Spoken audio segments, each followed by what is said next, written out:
J'aimerais commencer par remercier le bon Dieu. Je suis parti seul de mon pays et suis arrivé en France sain et sauf. C'était un voyage qui n'était pas du tout prévu, mais le destin est inévitable.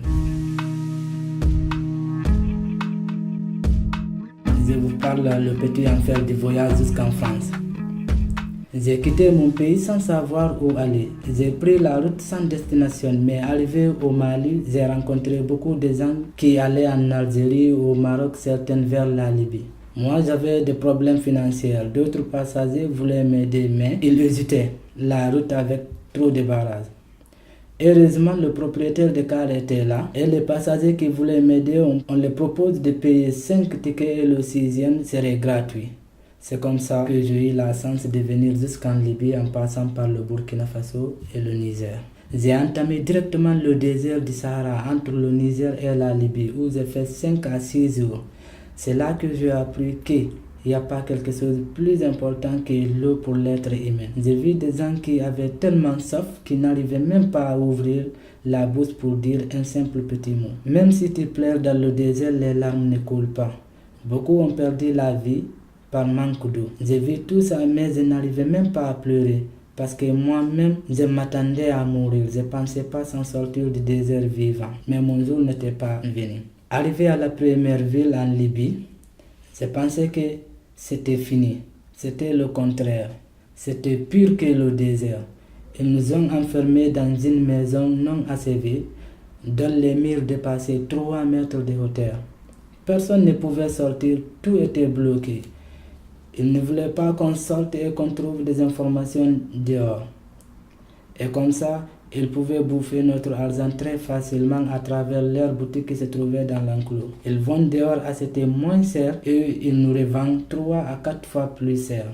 Ils nous ont aussi imposé le transport obligatoire avec eux pour arriver à Tripoli. Environ 100 km, certains font presque 4 mois. Mais ce qui faisait plus mal, c'est la torture qu'ils font. Manque de nourriture, quand ils nous déplaçaient d'une ville à une autre, ils nous chargeaient comme des sardines. Certains sont tellement serrés qu'ils prennent leurs propres pieds en demandant à qui appartiennent ces pieds. Pour nous déplacer d'une ville à une autre, ils s'arrêtaient à quelques kilomètres pour nous fouiller, nous déshabiller, nous retirer de l'argent, les objets, la nourriture.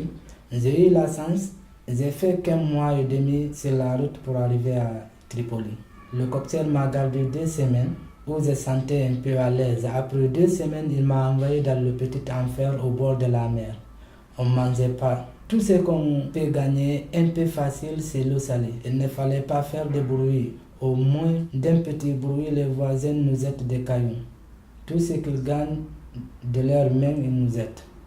Des fois, ils descendent avec leurs fusils. J'ai vécu 3 semaines. Je voyais qu'un petit éclairage du soleil, mais aussi à 17h pour quelques minutes par un trou du mur. Tout d'un coup, ils ont venu nous dire à 22h de nous préparer sans bruit, qu'ils vont nous embarquer. Tout le monde était content. On se disait que le lendemain, on allait boire du café chaud en Italie. Je ne me rendais même pas compte du danger de la mer. C'est comme si j'ai affaire à un fleuve. Je ne savais pas que mon jour n'était pas arrivé.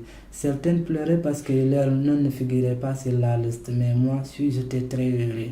Mais je ne savais pas que la pure prison aussi m'attendait. À 23h, ils ont venu nous chercher avec leur petite camionnette jusqu'au lieu d'embarquement. Les Zodiacs étaient côte à côte. Après les avoir gonflés, ils nous ont classés 10 par 10. On a fait l'embarquement jusqu'à 2h du matin. On n'était plus de 400 passagers répartis entre 4 Zodiacs.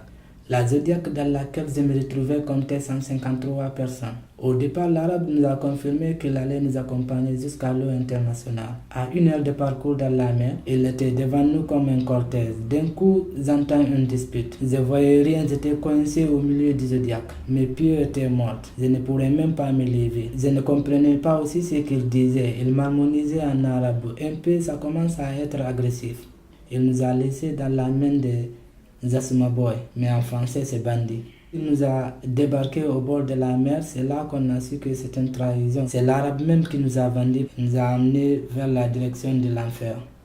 Le second enfer, on met ça entre parenthèses. Après tout ça, ce qui me fait mal aujourd'hui, C'est après avoir traversé ces souffrances terribles pour être en France ici et que je me retrouve aujourd'hui mais évalué, contesté, jugé et rejeté. Il y a certains qui aillent demander la protection des mineurs, donc on leur dit qu'ils ne sont pas des mineurs, ils leur donnent un refus, là il y a au tribunal des enfants. La cour d'appel aussi les appelle. Donc là, il les évalue, quelquefois il les laisse là sans dortoir, sans rien. Ça me fait vraiment mal.